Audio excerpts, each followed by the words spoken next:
memiliki tujuan yang pasti di dalam Tuhan melalui kebangkitannya, maka tidak sia-sialah kepercayaan kita. Dan kemenangan yang dari Tuhan menjadi bagian bagi mereka yang tetap berjuang dan bertahan. Kita akan memulai ibadah ini dengan berdoa. Bapa di surga, di dalam nama Tuhan Yesus Kristus, terima kasih. Hari ini kami masih ada sebagaimana kami ada. Semua berkat anugerah Tuhan, bukan oleh kuat dan gagah kami, tetapi semua karena kebaikan Tuhan di dalam kehidupan kami. Saat ini kami akan beribadah. Pimpinlah ibadah kami dari awal sampai akhirnya.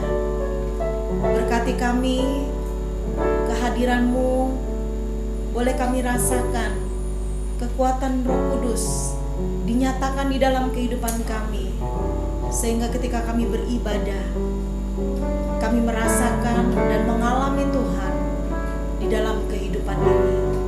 Kami siap untuk beribadah di dalam nama Tuhan Yesus Kristus. Haleluya. Amin. Ku menang bersama Yesus Tuhan.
dalam kehidupan kami.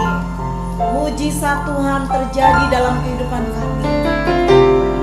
Karena Tuhan sudah mati dan bangkit, membuktikan bahwa kubur itu kosong.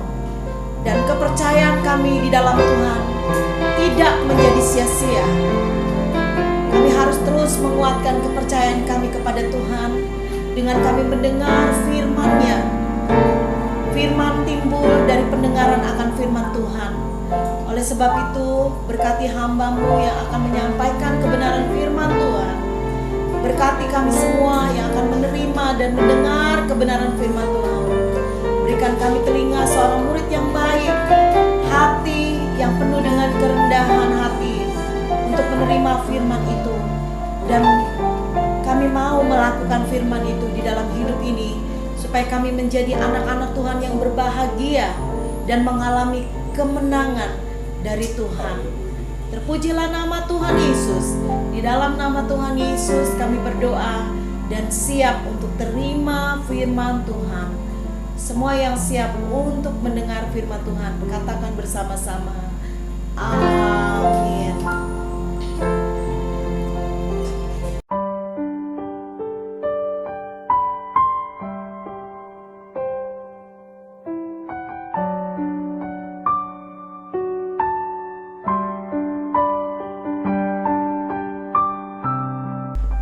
Puji Tuhan, salam sejahtera di dalam kasih Tuhan Yesus Kristus.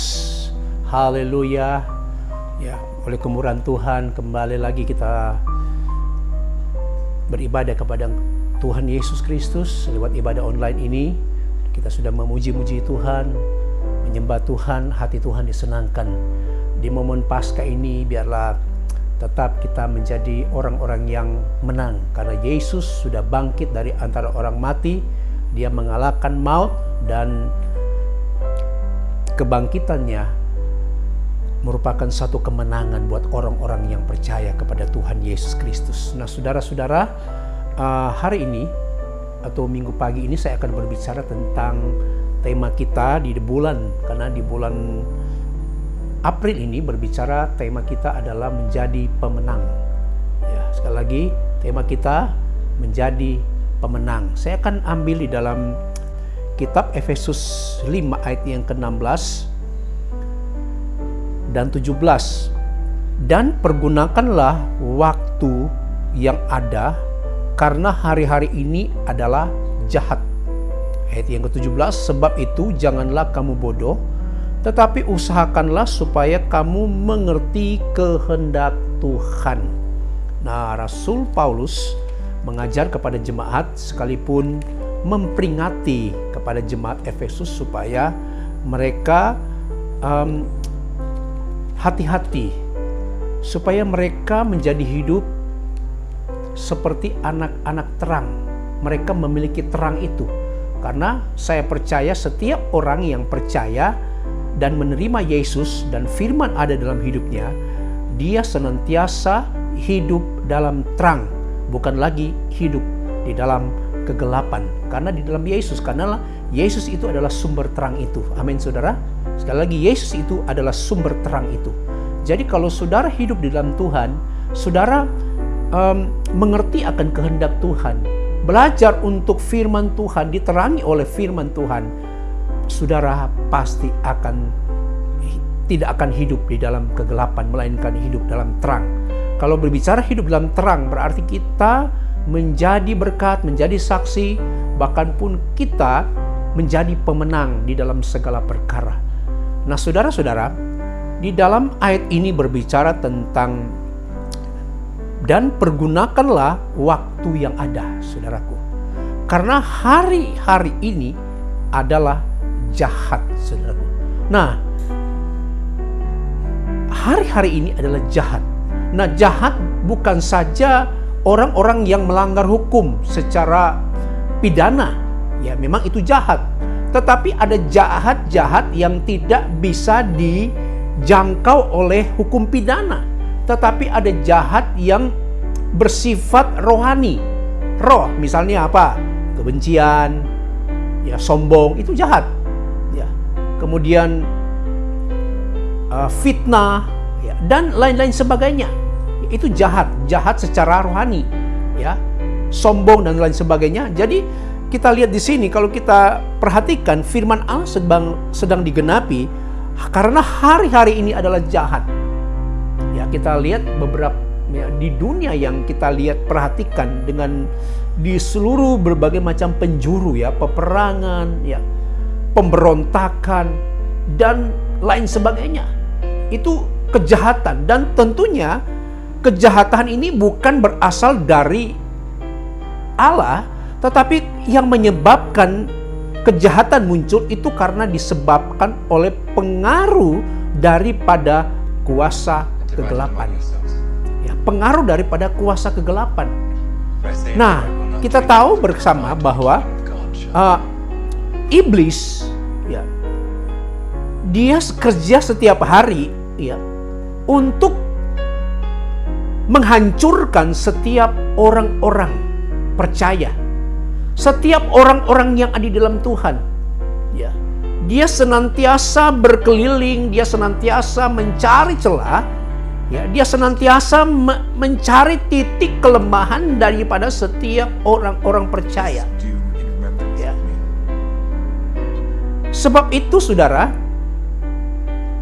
Efesus 5 ayat 16 dikatakan, kita harus pergunakan waktu yang ada. Bagaimana kita mempergunakan waktu yang ada? Ya. Artinya kita mempergunakan waktu yang ada, kita pergunakan untuk mencari Tuhan. Sekali lagi, kita pergunakan hidup kita untuk melayani Tuhan.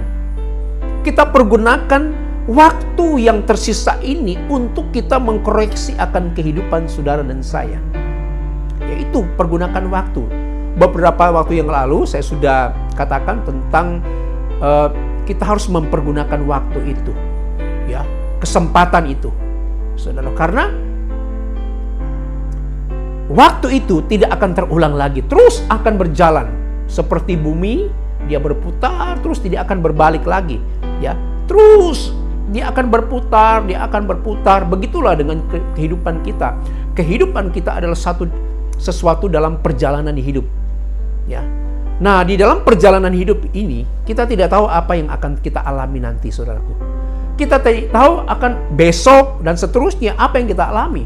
Tetapi kalau kita belajar mempergunakan waktu ini untuk Tuhan, ya, kita belajar mempergunakan setiap apa yang Tuhan beri untuk Tuhan, maka kita akan menjadi orang yang bijaksana.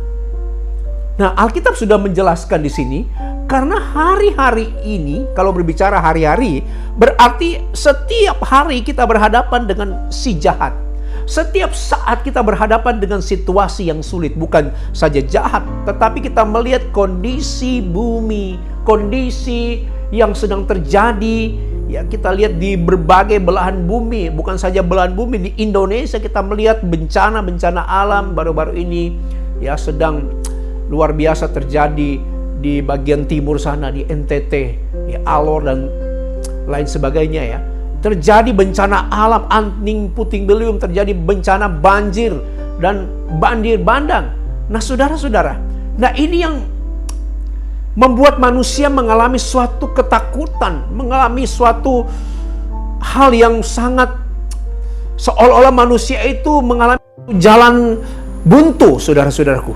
Nah, dengan adanya kejadian-kejadian yang sedang terjadi hari-hari ini, saudara harus mempergunakan waktu ini sebaik-baiknya, karena waktu ini sudah tidak lama, sudah sangat singkat, ya, untuk kita mau mencari Tuhan. Jangan sia-siakan akan waktu ini.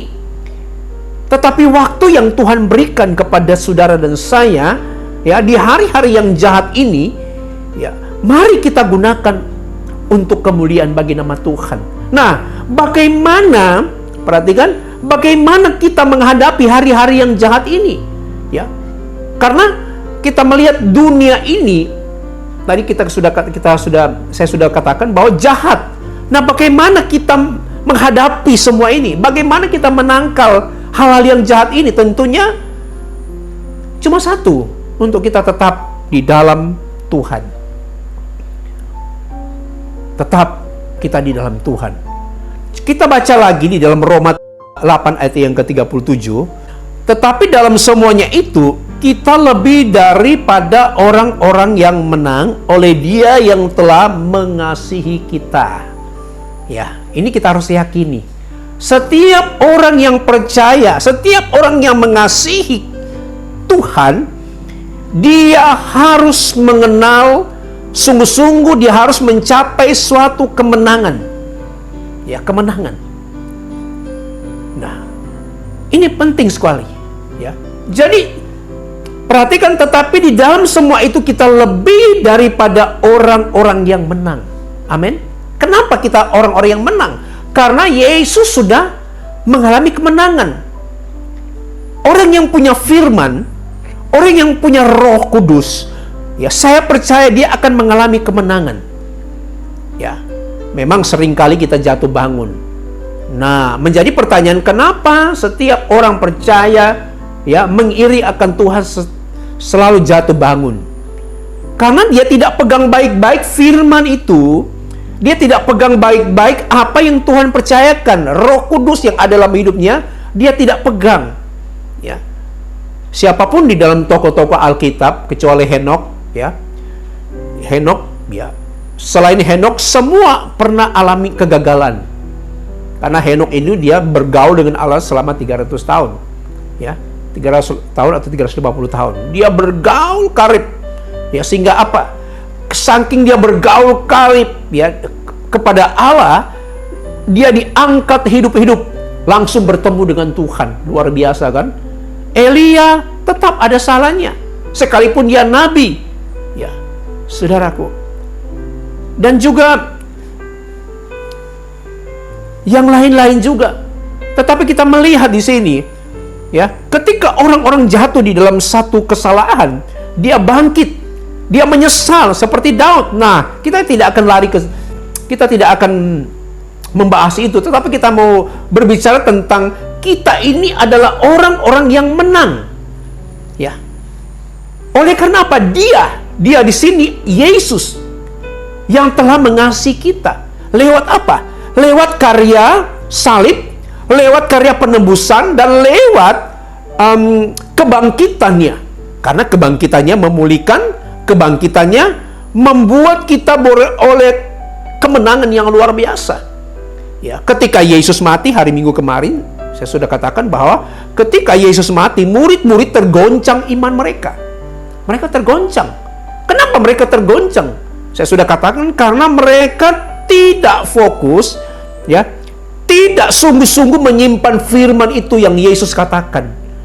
3 kali Yesus berkata, aku akan pergi ke Yerusalem, dan dia akan diserahkan kepada ahli Taurat dan pemuka-pemuka agama, orang Farisi, ya, dan dia akan disalibkan dan mati dan bangkit, naik dan bangkit, dan dia akan naik ke surga.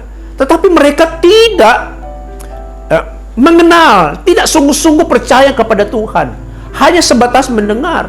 Akhirnya apa? Ketika Yesus ditangkap, mereka mengalami satu kekecewaan, putus asa. Bahkan pun Yesus sudah berkata, kamu akan tergoncang iman. Dan benar, mereka tergoncang, mereka hidup dalam ketakutan. Jadi rupanya orang yang selalu tidak mengindahkan firman Tuhan, tidak meresponi akan firman Tuhan, dia pasti mengalami suatu kebimbangan, bahkan pun tergoncang imannya. Jangan sampai kita tergoncang hari-hari ini oleh karena masalah-masalah yang terjadi.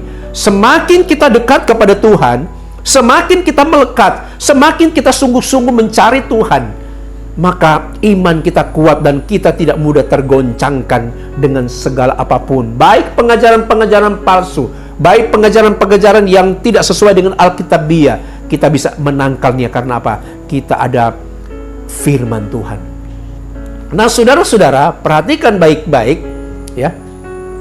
Bagaimana, ya, supaya kita mengalami kemenangan di hari-hari ini, hari yang jahat ini. Kalau kita baca di dalam Efesus 6 ayat yang ke-13, sebab itu ambillah seluruh perlengkapan senjata Allah, supaya kamu dapat mengadakan perlawanan pada hari yang jahat itu, dan tetap berdiri sesudah kamu menyelesaikan segala sesuatu. Nah, saudara, Perhatikan, bagaimana kita mengalami suatu kemenangan untuk menghadapi hari-hari yang jahat ini. Simpel saja. Di dalam Efesus 6 ayat 13, sebab itu ambillah seluruh perlengkapan senjata Allah. Saudara bisa baca di Efesus 6 mulai ayat yang ke-10 di situ. Di situ sudah dijelaskan oleh Paulus tentang bagaimana untuk mempergunakan senjata, bagaimana cara untuk kita bertahan, ya. Nah, kita perlu memperlengkapan senjata, mempergunakan senjata, tetapi kita perlu bertahan, yaitu iman yang kokoh. Supaya apa? Kita bisa menangkal panah-panah api si jahat, kita bisa menangkal hal-hal yang mencoba masuk dalam pikiran kita dan mencoba masuk ke dalam hati kita, supaya kita tidak mengalami kekecewaan, supaya kita tidak mengalami supaya kita percaya bahwa ada pengharapan itu, saudaraku. Sebab itu ambillah seluruh perlengkapan senjata Allah supaya kamu dapat mengadakan perlawanan pada hari yang jahat itu. Nah, sekarang memang sudah terbukti jahat itu. Ya, sebab peperangan kita itu bukan melawan sesama, bukan melawan darah daging, Paulus berkata, tetapi melawan penguasa-penguasa, penghulu-penghulu. Ya, saudaraku, roh-roh jahat di udara, saudaraku. Jadi kita harus mengalahkan itu dengan apa? Memperlengkapi seluruh perlengkapan senjata Allah. Seorang prajurit yang masuk ke dalam camp sebelum dia masuk ke dalam medan perang, sebelum mereka bertempur, tetapi prajurit itu dia harus berlatih sedemikian rupa. Dia harus dilatih supaya apa? Dia menjadi bisa, dia karakternya terlatih, moralnya terlatih, dan semua tubuhnya itu terlatih. Ya, dia harus bertahan. Ya, apalagi di masa-masa zona perang ini. Nah, ini zona yang tidak bagus. Makanya kita harus berjaga-jaga, saudaraku, berjaga-jaga. Ini dalam zona perang, ya, bukan perang secara jasmani, tetapi kita sedang berperang secara rohani melawan penguasa-penguasa di udara, bukan melawan pemerintah, bukan melawan orang-orang yang ada perbedaan, tidak, tetapi melawan penguasa-penguasa roh-roh jahat. Nah, roh jahat itu, ya, iblis itu dia selalu memakai orang-orang untuk mematahkan iman kita dengan apa? Mungkin dengan perkataan, mungkin dengan ajaran-ajaran lain, ya, mungkin dengan macam-macam intimidasi, perkataan yang mengintimidasi kita supaya kita tidak lagi percaya. Dan setan sekarang kalau dia bekerja dengan cara yang halus, ya, dia bisa masuk ke dalam pengajaran-pengajaran yang palsu. Ya, masih banyak hari-hari ini ya tentang pengajaran-pengajaran sudah tidak sesuai dengan firman Tuhan. Ya, ada yang booming dengan apa namanya? Ya, nggak usah disebut ya, saudaraku. Ya, karena ini di online, YouTube, ya, kurang pas ya, saudaraku. Tetapi di dalam kita bersekutu dengan Tuhan, sebab itu saya sebagai hamba Tuhan, ya, memperingatkan tentang ajaran-ajaran ini supaya jangan masuk, ya, ke dalam hal itu. Jangan kita terseret dengan pengajaran itu. Ya. Nah, saudara-saudaraku, jadi kita harus mempergunakan senjata Allah itu. Nanti kita lihat sebentar. Nah, hari-hari ini yang kita harus perjuangkan, ya, saya ulangi lagi, ada 3 keinginan yang kita harus kalahkan di dalam dunia ini, ya. Di dalam 1 Yohanes 2 ayat 16, di situ dijelaskan, saya baca, sebab semua yang ada di dalam dunia yaitu keinginan daging, nah daging ya, keinginan mata, dan keangkuhan hidup bukanlah berasal dari Bapa, melainkan dari dunia. Nah, jadi 3 perkara yang kita harus berjuang, kita harus patahkan, kita harus hancurkan, kita harus menang dalam segala ini, yaitu keinginan daging. Kita hidup dalam daging, ya. Ada begitu banyak tidak bertahan dalam keinginan daging ini. Ya, daging ini kan berbicara nafsu, pemuasan, ya. Saudaraku, serakah. Ya. Serakah. Ada orang ingin merebut jabatan dengan cara yang salah, menjatuhkan orang lain. Nah, ini berbahaya. Ini serakah.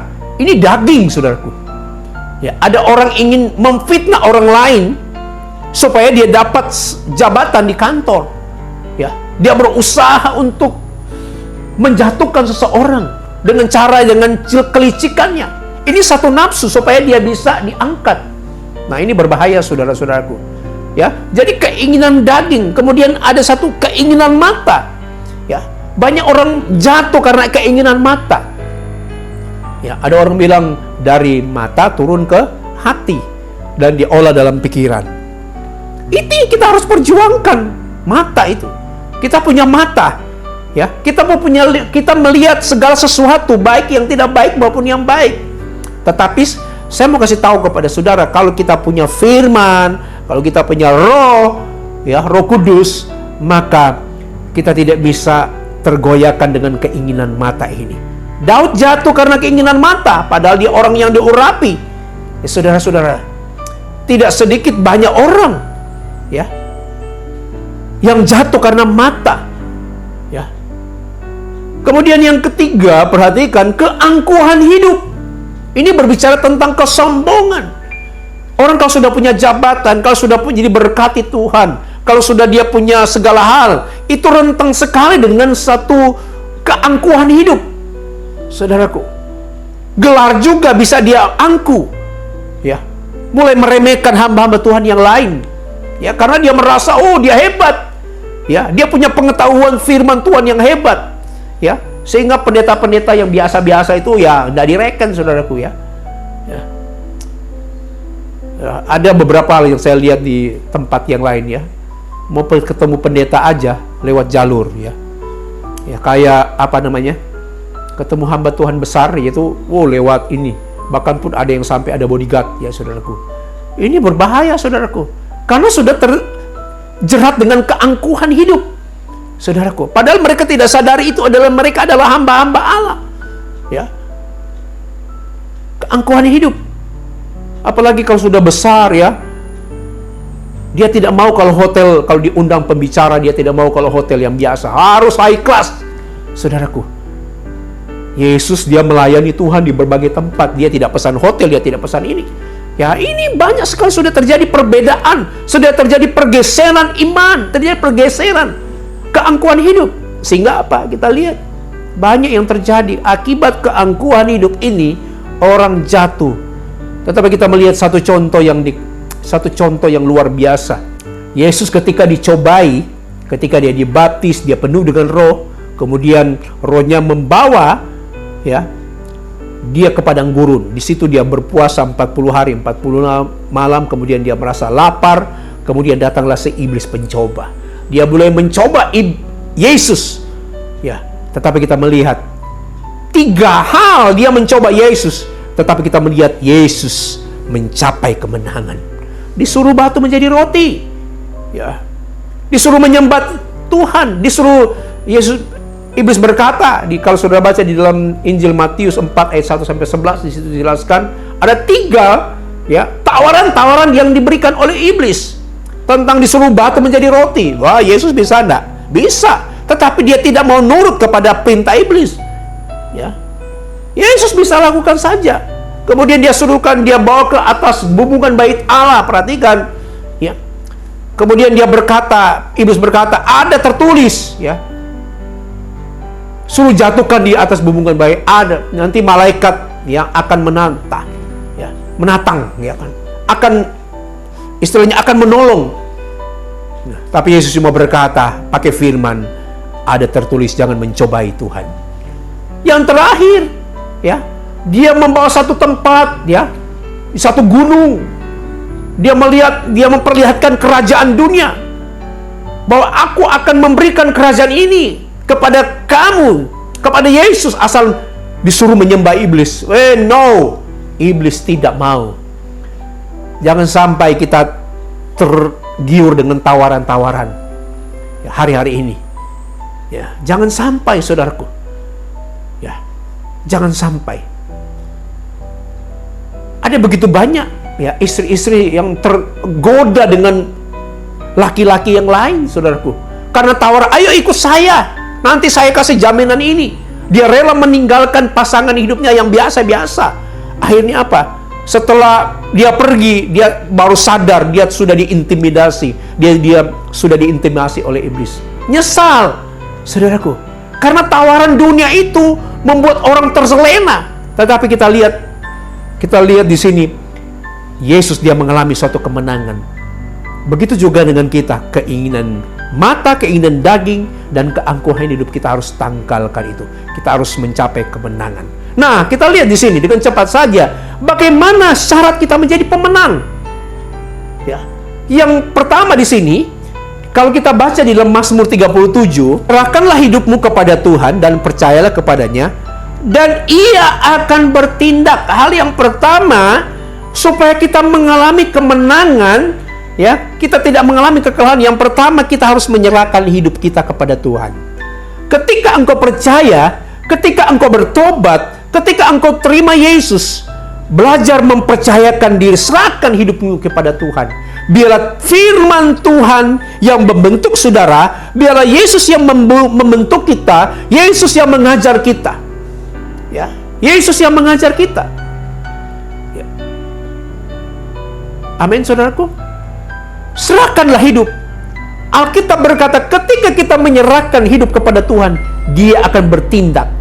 Ya, bangsa Israel ketika mereka berperang, ya, perhatikan, ketika mereka berperang, Allah selalu berperang menggantikan mereka. Ketika Yosua memimpin bangsa Israel, Allah yang berperang. Ketika Gideon, kemarin hari Selasa firman yang sudah disampaikan oleh Bu Gembala, saya tidak salah, Gideon, ya, Gideon suruh pilih beberapa ribu, tetapi disaring, diseleksi mana yang benar-benar, yang terakhir, ya, mana kamu suruh pergi ke sungai, ya, sungai. Bagaimana cara mereka minum? Ada yang minum dengan menjilat, ada yang minum dengan ambil air dengan cara dari tangan, kemudian minum. Ya. Kemudian dipilih berapa orang? Cuma 300 orang mengalahkan musuh. Ya, kalau saya dalam Midian. Ya. Dipilih. Jadi mereka yang terpilih. Saudaraku, itulah yang dipakai Tuhan, ya. Dan mereka mengalami kemenangan. Ya. 300 dibandingkan musuh orang Midian itu luar biasa. Tetapi bukan karena kehebatan 300 orang ini, tetapi Tuhan memakai mereka dengan rohnya untuk mengalahkan orang-orang Midian. Jadi serahkan hidup. Ya, banyak orang hari ini tidak mau menyerahkan hidupnya. Bagaimana kita mengalami kemenangan? Bagaimana kita mengalami suatu kemenangan yang secara penuh? Kalau kita tidak menyerahkan hidup kita kepada Tuhan, kita harus menyerahkan hidup kita kepada Tuhan. Maka apa? Dia akan bertindak. Yang kedua, perhatikan, latihlah dirimu beribadah. Perhatikan, yang kedua, di situ, mari kita latih hidup kita. Seorang prajurit yang mau bertempur, yang pertama dia harus ada di camp, kemudian dia dilatih. Nah, karakter kita dilatih, pikiran kita dilatih, semua panca indera kita dilatih. Supaya apa? Kita mencapai kemenangan. Ini kan rohani, bukan hal-hal yang jasmani. Seorang prajurit aja secara jasmani mereka sebelum mereka bertanding, ya. Maksud saya sebelum mereka berperang, mereka harus dilatih sedemikian rupa. Memang kalau dilatih, diproses itu berat sekali. Tetapi kalau kita mencapai satu kelulusan itu, setelah proses dia lulus, wah, itu sudah biasa buat kita. Ya, sudah biasa, sudah terlatih. Jadi latihlah, makanya kita baca di sini 1 Timotius 4 ayat yang 7. Tetapi jauhilah tahyul dan dongeng-dongeng nenek tua, bagian B. Latihlah dirimu beribadah. Nah, beribadah itu adalah satu proses, ya, untuk kita belajar, untuk kita berjumpa dengan Tuhan, untuk kita dibentuk, dan di situ kan kita beribadah itu ada pengajaran. Ya. Ya. Ada firman disampaikan. Dari situ kita terlatih. Semua latih, ya. menjadi orang percaya, menjadi orang Kristen yang memenang, bukan sekedar jadi orang Kristen biasa-biasa, tetapi kita harus dilatih supaya kita menjadi orang Kristen yang benar-benar punya karakter, ya, orang Kristen yang benar-benar tangguh menghadapi situasi dan kondisi yang ada, saudaraku. Itu yang ketiga. Perhatikan, tadi saya sudah singgung di dalam gunakanlah seluruh perlengkapan senjata Allah. Kalau kita baca di dalam ayat yang ke-13, Efesus 6 ayat 13, perhatikan, sebab itu ambillah seluruh perlengkapan senjata Allah supaya kamu dapat bertahan melawan, supaya kamu dapat mengadakan perlawanan pada hari-hari yang jahat ini, hari yang jahat itu, dan tetap berdiri sesudah kamu menyelesaikan segala sesuatu. Amin, saudaraku. Jadi kita melihat yang ketiga, yang terakhir, perhatikan, dia tetap mempergunakan senjata Allah. Kita tetap mempergunakan senjata Allah. Saudara bisa baca di rumah Efesus 6 ayat 10 di situ. Itu dijabarkan. Ya. Ada baju sirah, ada pedang roh, ya, saudaraku. Ada ketopong. Itu ada arti-arti rohani, ya. Itu kita harus memperlengkapi semua. Seorang prajuritnya Tuhan, untuk kita mencapai kemenangan, kita harus mempergunakan senjata Allah itu. Tetapi yang disinggung, kalau saudara baca, di situ ada pedang roh, yaitu apa? Firman. Senjata kita itu adalah firman Tuhan. Amin. Perisai itu adalah iman kita. Haleluya. Mari kita gunakan senjata Allah. Ya. Kita lihat satu contoh yang sangat menarik. Kemarin saya sampaikan di persekutuan, ya, saya singgung sedikit. Kita lihat yang terakhir untuk menutupi akan khotbah saya. Kita lihat di dalam Kejadian 49 di situ dikatakan, Kejadian 49, contoh orang yang mengalami kemenangan. Yusuf adalah seperti pohon buah-buahan yang muda, seperti buah-buahan yang muda pada mata air, dahan-dahannya naik mengatasi tembok. Nah, amin, saudaraku. Walaupun pemana-pemana telah mengusiknya, memananya dan menyerbunya, namun panahnya tetap kokoh dan lengan tangannya tinggal liat oleh pertolongan yang maha kuat, pelindung Yakub, oleh sebab gembalanya gunung batu Israel. Ada amin? Satu sosok atau pribadi Yusuf, dia mengalami kemenangan. Ada 3 tahap kemenangan yang dialami. Yang pertama, ya panah-panah yang dia alami, ya, yang itu panah yang pertama, ya, yang mengusik dia saudara-saudaranya sendiri. Ya. Dengan apa? Dengan kecemburuan saudara-saudara, dengan kebencian dan lain sebagainya. Kebencian, akhirnya di balik kebencian, orang kalau sudah benci, dia pasti akan membuat sesuatu untuk membinasakan seseorang. Nah, berkali-kali saya katakan, jangan simpan kebencian, itu berbahaya. Kita harus selesaikan, dan berlarut-larut kita simpan kebencian, ya, kecemburuan dan panas hati seperti Kain yang panas hati, akhirnya dia bisa membunuh Habel, saudaraku. Nah, kita melihat saudaranya memanahnya dengan apa? Dengan roh kebencian, roh iri hati. Tetapi kita melihat Yusuf dia menang. Nanti kita lihat kemenangan apa. Kemudian yang kedua, dia menang terhadap fitnah. Waktu dia dijual ke rumah Potifar, disitulah dia rajin, Allah menyertai dia. Ya. Kemudian istri Potifar berusaha menggodanya supaya mereka melakukan segala sesuatu yang menyimpang. Tetapi kita melihat, perhatikan kalau kita baca Yusuf, dia tidak mau. Ya, karena dia punya Tuhan yang hebat. Karena dia tahu Tuhan yang berjanji, Tuhan yang membela dia. Akhirnya dia difitnah. Dia fitnah, dia harus masuk penjara. Dia di penjara pun, ya, ketika dia di penjara, dia diperlakukan dengan tidak adil. Kemudian dia menang ketika dia terlupakan. Ya, ketika juru minum dan juru roti dia masuk penjara, ya, karena dituduh mengambil sesuatu daripada harta daripada Firaun, ya saudaraku, akhirnya dilupakanlah dengan mimpi-mimpi.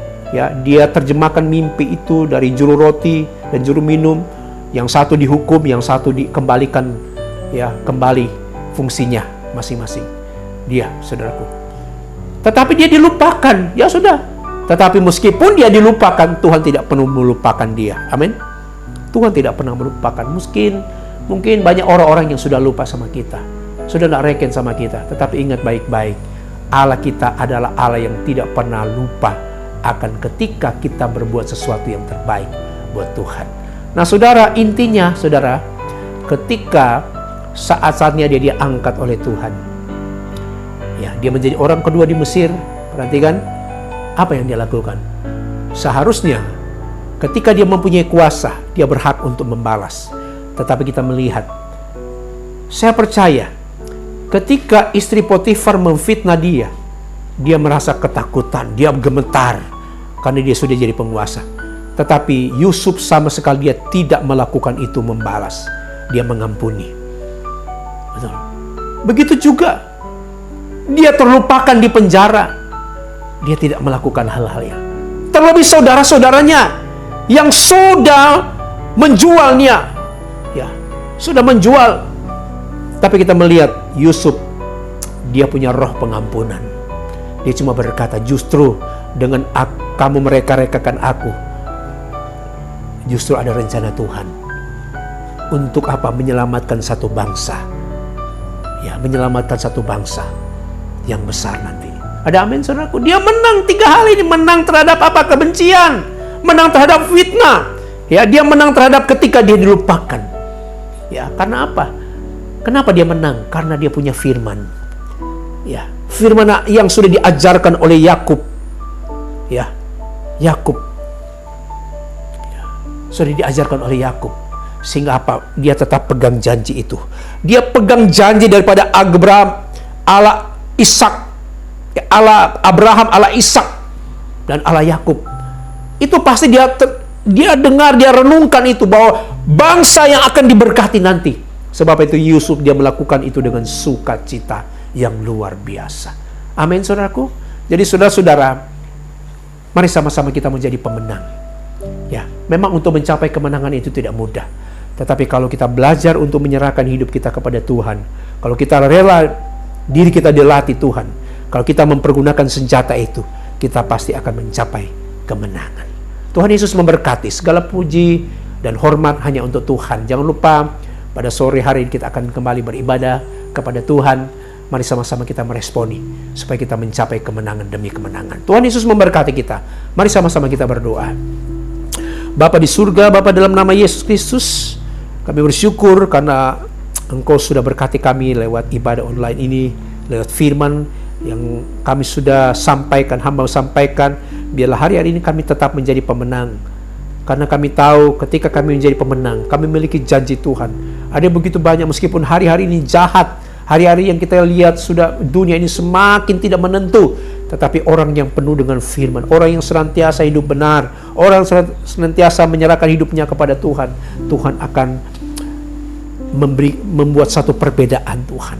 Terima kasih Tuhan, berkati kami semua, berkati seluruh jemaat Tuhan. Apapun yang mereka hadapi hari-hari ini, mereka tetap sungguh-sungguh, mereka tetap mempergunakan senjata, mereka tetap kuat, mereka tetap menjadi pemenang dalam segala perkara. Terima kasih Tuhan, terima kasih jemaat yang sakit Engkau sembuhkan, jemaat yang lemah Tuhan Engkau berikan kekuatan kepada mereka Tuhan, yang kekurangan Engkau cukupkan, dan Tuhan tolong Engkau tambahkan jiwa-jiwa di mana kami berada Tuhan, di GPD Immanuel ini Tuhan. Tuhan tolong jemaat-jemaat yang ada di Surabaya, di Sidoarjo, supaya Tuhan berkati mereka dalam segala perkara. Pemerintah kami dan negara kami, Tuhan tolong Bapak Presiden, Wakil Presiden, para menteri yang ada, kepala-kepala daerah, Tuhan tolong mereka sampai kepada RT RW supaya mereka dapat menjalankan pemerintahan ini sesuai dengan takut akan Tuhan, menghadapi COVID-19, menghadapi bencana alam yang terjadi terutama di daerah timur NTT. Tuhan tolong bagi mereka yang mengalami korban, Tuhan tolong hiburkan mereka. Banyak anggota keluarga yang harus meninggal. Tuhan, tolong hiburkan mereka, bahkan pun Engkau berikan jalan keluar supaya mereka dipelihara Tuhan di sana, Tuhan. Tuhan, tolong kami menyerahkan semua ke dalam tangan-Mu, Tuhan. Terima kasih, berkati kami semua. Sebentar sore kami akan beribadah. Tuhan, tolong kami semua, Tuhan. Kami harus menjaga protokol kesehatan supaya kami tetap sehat dan kami tetap memiliki janji-janji daripada Tuhan. Terima kasih, Tuhan. Terima kasih. Mari sama-sama kita terima berkat. Saudara, bila berkat daripada Allah Bapa, cinta kasih sayang dalam Yesus Kristus, persekutuan Roh Kudus senantiasa menyertai memberkati kami mulai saat ini sampai Maranatha. Tuhan Yesus datang kali kedua akan menjemput kita di awal-awal yang permai. Terima kasih. Dalam berkat nama Yesus Kristus. Haleluya. Amin. Tuhan Yesus memberkati. Sampai jumpa sore hari ini. Haleluya.